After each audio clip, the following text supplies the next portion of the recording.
오늘의 말씀은 누가복음 13장 6절에서 9절입니다.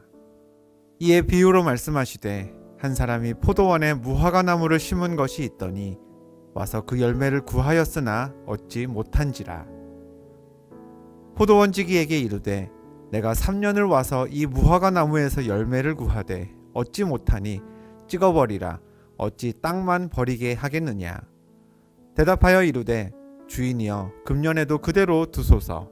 내가 두루 파고 거름을 주리니 이후에 만일 열매가 열면 좋거니와 그렇지 않으면 찍어버리소서 하였다 하시니라. 어느 치킨 브랜드 홍보물에 등장했던 글입니다. 글의 제목은 치킨 먹을 때 이런 사람 꼭 있다 입니다. 첫 번째, 치킨 시킬 때 난 안 먹어 라고 하는 사람이죠. 배가 안 고파서 안 먹는다, 살찔까봐 안 먹는다 라고 해놓고 막상 치킨이 배달 오면 한 입만 달라고 하는 사람 꼭 있다는 겁니다.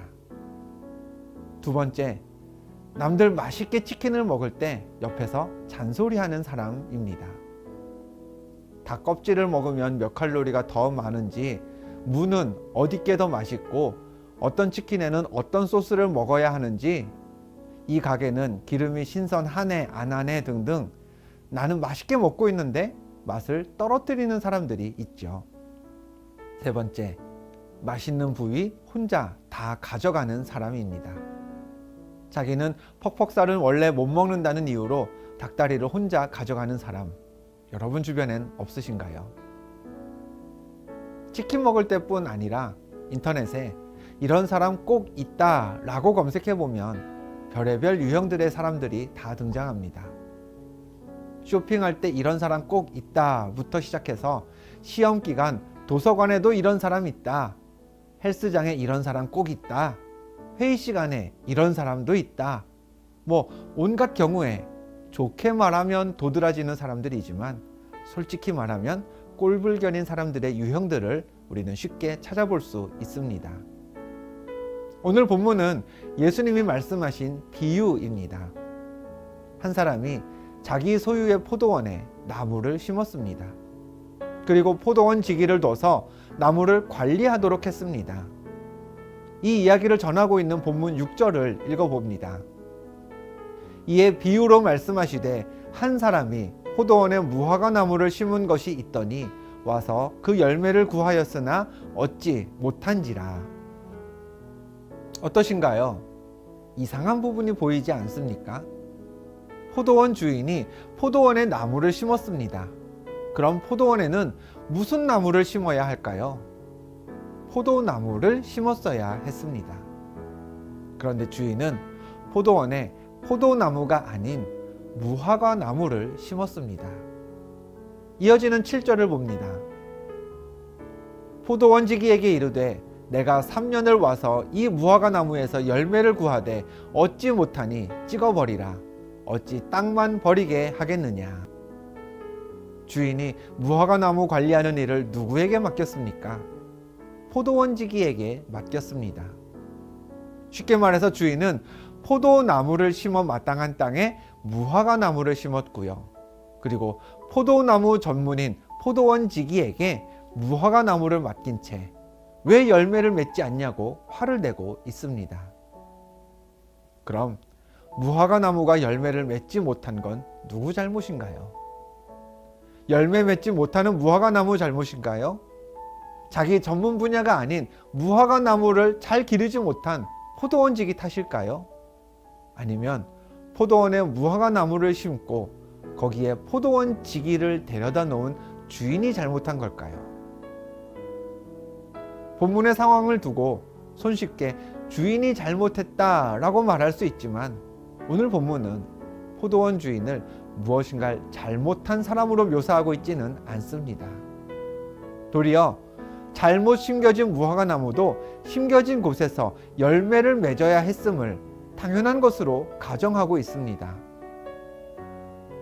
포도원 지기도 주인한테 왜 나한테 무화과 나무를 맡겼냐고 따지지 않았죠.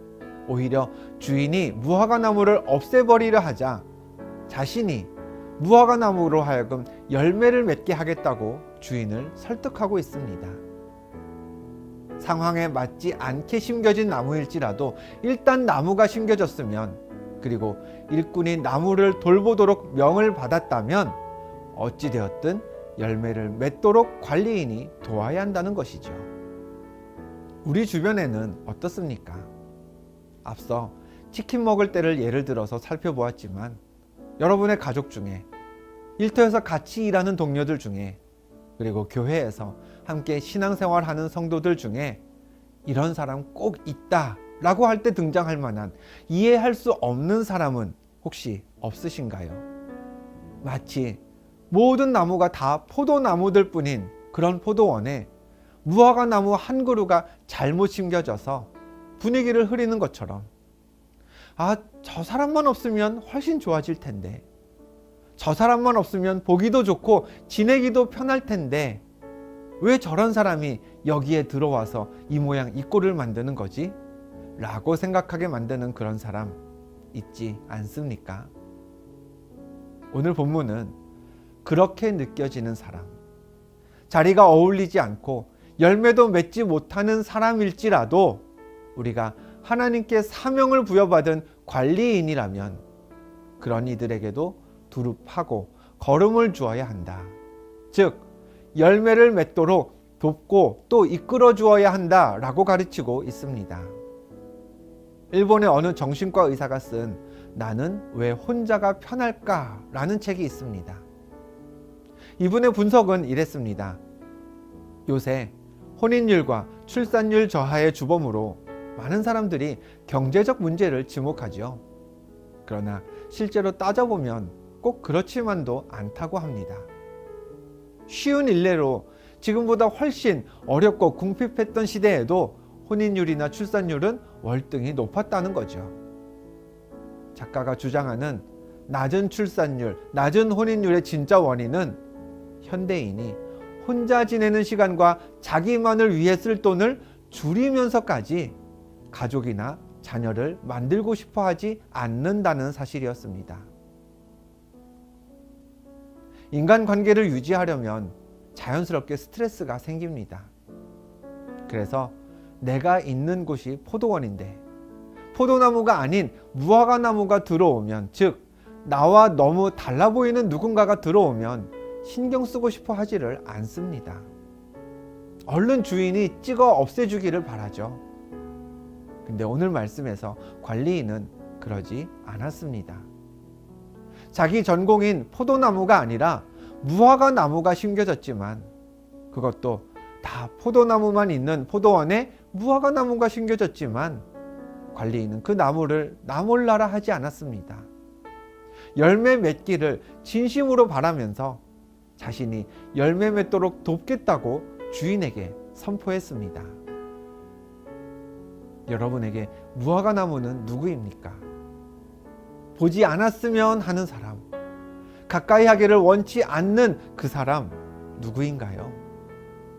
우리의 주인 되신 하나님은 우리가 함께 있는 포도원에서 그 한 사람만 소외되기를 바라지 않으십니다.